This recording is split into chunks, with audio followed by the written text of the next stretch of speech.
guys, welcome back to our channel. Today we're going to be doing another Bible study. In today's Bible study, we're going to be finishing up our study on Noah. We're going to be in Genesis chapter 9 today. We've done chapter 6, 7, and 8, and we're going to finish it off with chapter 9. We are not going to be reading the whole chapter 9. We are only going to be reading to 17, and then we're going to be talking about verses 18 and 28. The reason we're doing that is because after 17, it kind of just goes on talking about Noah's descendants. So we didn't want to bore you guys with so-and-so begot so-and-so who begot so-and-so. We're going to leave that to you if you want to go and see who begot who. There's a lot of who begat and whoing. I feel like Dr. Seuss.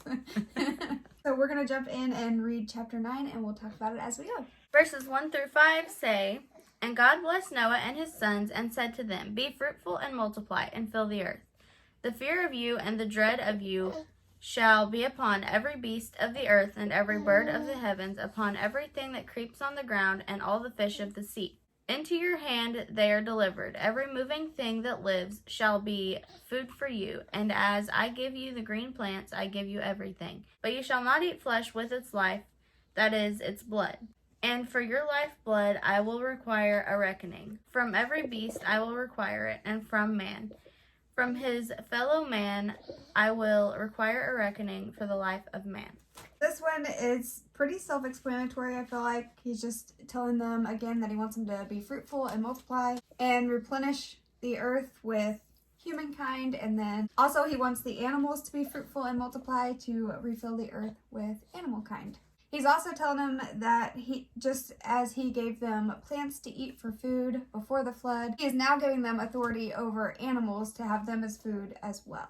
So after he gives them the authority over animals, he says not to eat any flesh with its blood in it, because that is its representation of its life.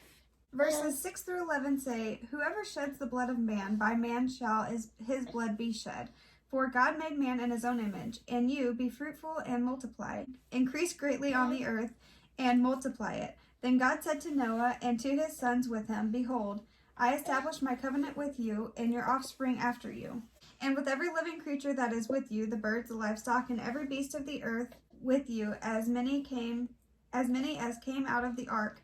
It is for every beast of the earth. I establish my covenant with you, that never again shall all flesh be cut off by the waters of the flood, and never again shall there be a flood to destroy the earth." One of the sentences in the commentary for verse 6, where it's talking about whoever sheds the blood of a man, his blood shall be shed as well. It says, "Human life is to be valued so highly that it is protected by this system of punishment, because God made man in his own image, and so to murder another human being is to murder what is most like God, and is thus implicitly an attack on God himself."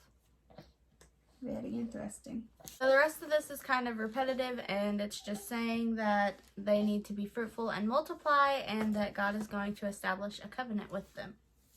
It also details that the covenant is with Noah and his sons, and with all offspring after Noah and his sons, and then also the birds and the livestock and every living creature that was with him on the ark. Even if all that was on earth was animals, God still wouldn't flood it because he made that covenant with them.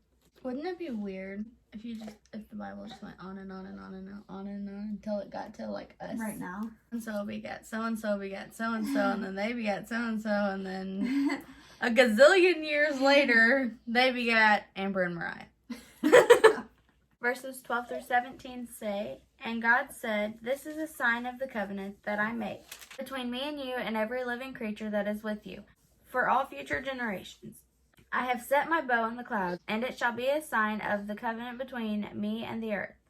When I bring clouds over the earth, and the bow is seen in the clouds, I will remember my covenant that is between me and you and every living creature of all flesh. And the waters shall never again become a flood to destroy all flesh. When the bow is in the clouds, I will see it and remember the everlasting covenant between God and every living creature of all flesh that is on the earth. God said to Noah, This is the sign of the covenant that I have established between me and all of the flesh that is on the earth." There's also a bit of the commentary on this one that we want to read because it talks about covenants. A lot of times there was a sign or a symbol that went along with a covenant between God and whoever he made the covenant with. So I'm going to read that. It says, "Different covenants have appropriate signs or symbols linked to them. Circumcision is the sign of the covenant of Abraham, and the Sabbath is the sign of the covenant with Israel at Mount Sinai. On this occasion, God's designated sign is the rainbow. Its presence when rain clouds are in the sky will be a visible reminder of God's everlasting covenant. It also says that rainbows may or may not have happened before this. It was just at this time that God appointed the rainbow to be a sign of his covenant. I also think it's interesting that he says that it will be a reminder to him that he made a covenant with the earth. It also serves as a reminder for us as well, so I think that's kind of cool. So in the Bible it says bow, but that's what we consider a rainbow now. So we're going to read verse 18 and 19 and then verse 28.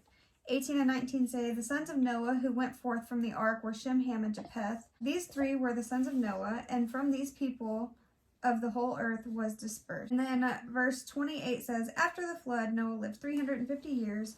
All the days of Noah were 950 years, and he died. That is a long time to live. 950 years. Even just 350 years seems like that's a long time to live. I mean, like, now you live till you're like 70-ish. 60, 70, yeah. It's crazy.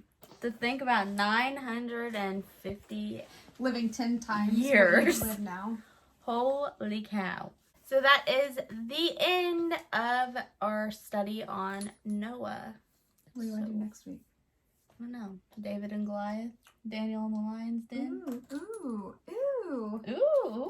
Catch us next week. Find out which one. You never know.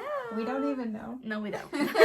Anyways, so be sure to come back next week if you want to keep studying childhood Bible stories with us. If you just like hanging out with us, we also post videos on Wednesdays and Fridays. Wednesdays, we are doing weird Bible words with Amber and Mariah. On Fridays, we do fun videos. Sometimes it's makeup, sometimes it's fashion, sometimes it's DIYs.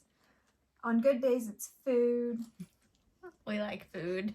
So if you're interested in those videos, you can catch them on Friday. If you guys do enjoy our channel, be sure to like and subscribe. And if you want to be notified when we upload, hit the little bell after you subscribe. We hope you guys have a good day, have a good week, and don't forget to shine. We'll see you in the next one. Bye.